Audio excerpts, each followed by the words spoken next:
Baiklah, Assalamualaikum warahmatullahi wabarakatuh. Ini adalah video part kedua dari video sebelumnya, itu membuat program tahun kehabisan. Selanjutnya kita akan lanjut ke video part kedua, yaitu membuat program uang pecahan. Baik, kita langsung saja ya. Untuk encode IO stream ini saya sudah jelaskan ya. Intinya dia ini untuk sebagai pustaka standar input dan output sehingga program dapat menggunakan perintah atau command untuk menampilkan teks ke layar dan menerima input dari pengguna.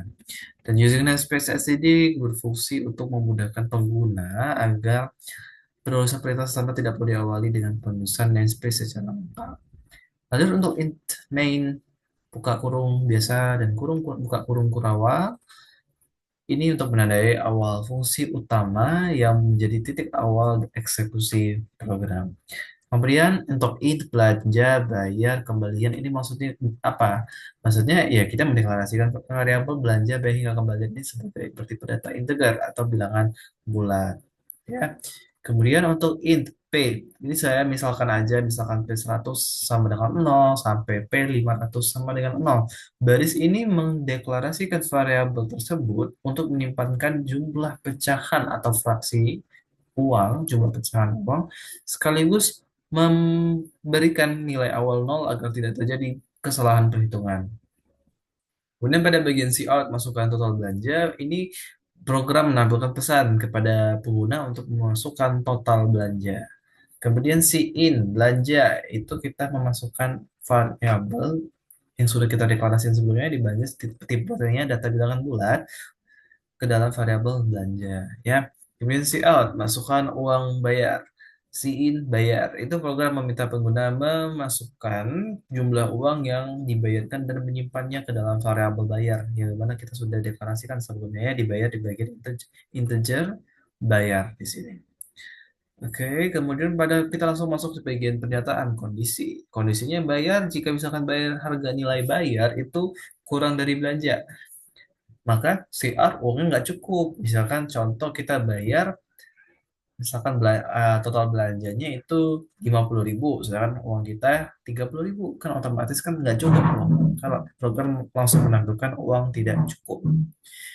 Nah, ya bisa dia akan memenuhi jika misalkan sudah saya selesaikan contohnya sebelumnya.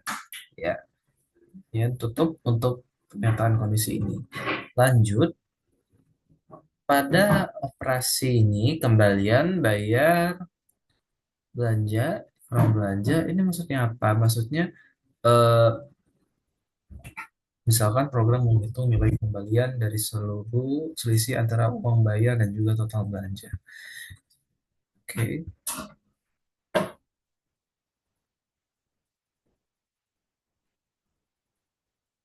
ini saya coba uji dulu ya. Takutnya ada beberapa yang kurang di sini. Maaf ya jika saya langsung skip, misalkan total belanja itu 50.000, uang bayar 100.000. Oke, ini berfungsi ya. Saya takutnya nanti ada beberapa yang nggak berfungsi di sini. Oke, sekarang kita lanjut ke bagian ini, kita sudah jelaskannya tadi kembalian dan out ini maksudnya menampilkan front slash and kembalian sama dengan kembalian and line.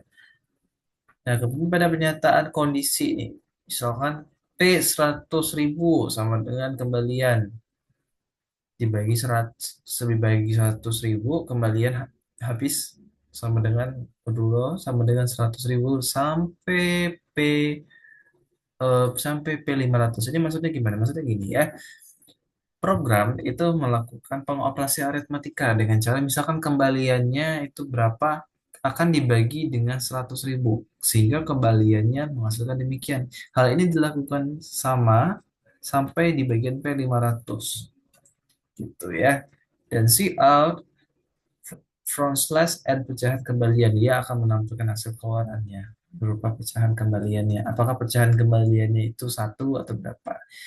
Jadi contoh tadi saya sudah coba duluan, misalkan uang belanjanya 50.000, total bayarnya 100.000, saya bayar 100.000. Nah, 100.000 dikurang 50.000 kan hasilnya 50.000, benar ya? Benar ya. Nah kalau misalkan nanti hasilnya 50.000, 50.000 pecahannya berapa? Satu, itu ya. Nah nanti intinya ini proses program menghitungkan jumlah jumlah ini aja, jumlah pecahan gitu ya.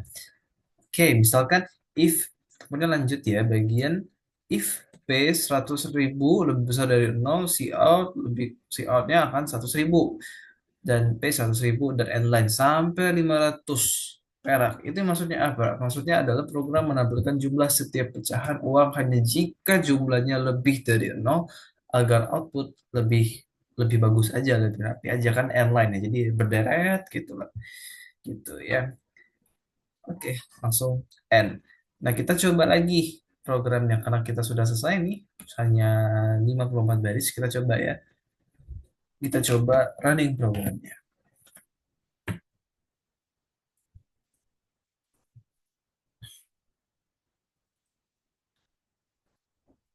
Nah, oke, misalkan tadi ya coba lagi 50.000 misalkan. Uangnya 100.000. Nah, kembalian 50.000 dan pecahan kembalian 50.000. Oke, ini adalah penjelasan dari saya untuk program menggunakan code blocks atau C++. Kemudian kita lanjut ke bagian penjelasan deskripsi program dan lain-lain sebagainya ya. Oke, ini saya sudah siapkan modulnya, jadi tinggal saya menjelaskan ulang saja. Oke, kita deskripsi program di sini. Pertama, mulai. Kedua, program dimulai dengan menyiapkan semua kebutuhan variabel yang akan digunakan. Ini ya, katakan ya. Kanan kiri. Oke, di sini dideklarasikan variabel untuk menyimpan total belanja, jumlah uang yang dibayar, nilai kembalian, serta variabel khusus untuk menghitung jumlah lembar pecahan uang dari 100.000 hingga 500 perak. Ya, variabel-variabel ini menjadi wadah yang akan menampung data sepanjang proses program.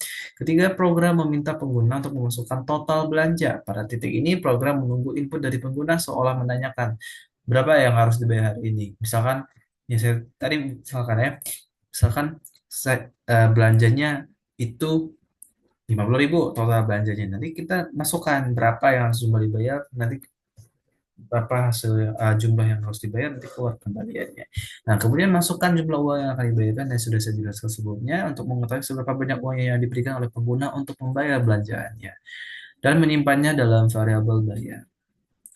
Setelah mendapatkan kedua input tersebut, program melakukan pengecekan logis. Apakah uang yang dibayarkan cukup untuk menutupi total belanja? Jika uang yang diberikan kurang, program melakukan pesan bahwa uang tidak mencukupi dan menghentikan proses, memberitahu pengguna bahwa transaksi tidak dapat dilanjutkan. Jika uang bayar mencukupi, program menghitung nilai kembalian dalam dengan mengurangkan total belanja dari uang yang dibayarkan. Hasil perhitungan ini adalah jumlah uang yang harus dikembalikan kepada pengguna. Program kemudian memulai proses menentukan pecahan uang kembali pertama. Program memeriksa pecahan terbesar yaitu 100.000 rupiah dan menghitung berapa lembar sih yang bisa dibayarkan sehingga sisa kembali setelah pengambilan pecahan ini disimpan untuk proses selanjutnya. Kemudian proses serupa dilakukan untuk pecahan berikutnya yaitu 50.000 rupiah. Program menghitung jumlah lembar yang bisa diberikan dan memperbarui sisa kembalian. Hal ini dilakukan yang sama hingga 500 rupiah, masing-masing dihitung jumlah lembar pecahannya dan sisa kembalian diperbarui setiap kalinya. 11. Setelah semua pecahan dihitung, program menampilkan rincian kembalian. Hanya pecahan yang jumlahnya lebih dari nol yang ditampilkan, sehingga informasi yang diberikan jelas dan ringkas tanpa menampilkan pecahan yang tidak digunakan. 12. Proses perhitungan dan tampilan kembalian selesai dan program menandai akhir eksekusinya. Program berhenti dengan semua informasi kembalian yang sudah disajikan atau berupa mencetak informasinya atau hasil keluarannya sehingga tersaji dengan lengkap dan jelas kepada pengguna. Kemudian selesai. Oke, ini untuk alur flowchartnya di sini ya. Saya zoom di sini. Pertama, dimulai kita memulai terminator mulai, kemudian kita masukkan input total belanja, uang bayar, kemudian proses kembalian sampai dengan bayar dikurang belanja, kemudian penyataan kondisi apakah bayar kurang dari belanja. Jika iya, dia langsung mencetak uang tidak cukup, kemudian N selesai ya. Dan misalkan iya, misalkan tidak, dia akan langsung mengusulkan pengecekan kembalian apakah kembalian lebih besar dari 100.000. Jika iya, proses hitungan pecahan 100.000. Jika salah, jika tidak, maka dia mengecek kembali apakah kembalian 50.000 lebih, maksudnya lebih dari sama dengan 50.000. Jika ya, proses hitungan pecahan 50.000. Kemudian ngecek lagi di sini. Ini sebenarnya ini seharusnya 20.000 ya, tapi saya belum masukkan, tapi nggak masalah. Eh, Misalkan kembalian lebih besar dari 10.000, proses hitungan pecahan 10.000. Misalkan kembalian lebih besar dari 50.000, maka proses hitungan 5.000. Hal ini dilakukan sampai proses hitungannya pada mata uang 500 perak ya. Tapi saya tidak bisa tambahkan karena nggak cukup. Mungkin kurang ya untuk di bagian flowchartnya. Tapi setidaknya untuk main logiknya sudah paham. Kalau misalkan memenuhi, maka langsung tampilkan semua pecahan dan program selesai. Kemudian untuk pseudocode, ya pseudocode atau semi Pascal, style semi Pascal. Pertama kita mulai, lalu deklarasikan variabel belanja bayar kembali dengan tipe data integer dan juga P100.000 hingga 500 perak itu data integer. Kemudian kita tulis masukkan total belanja, baca belanja, masukkan uang bayar, baca bayar, dan jika bayar belanja lebih kecil dari belanja maka tulis uang tidak cukup. Jika tidak, maka kembalian diisi dengan bayar dikurang belanja. Jika kembalian lebih besar sama dengan 100.000, maka P100.000 itu diisi dengan kembalian dibagi 100.000. Kembalian, sisa kembalian. Jika kembalian lebih besar dari 50.000, maka P50.000 diisi dengan kembalian dibagi 50.000.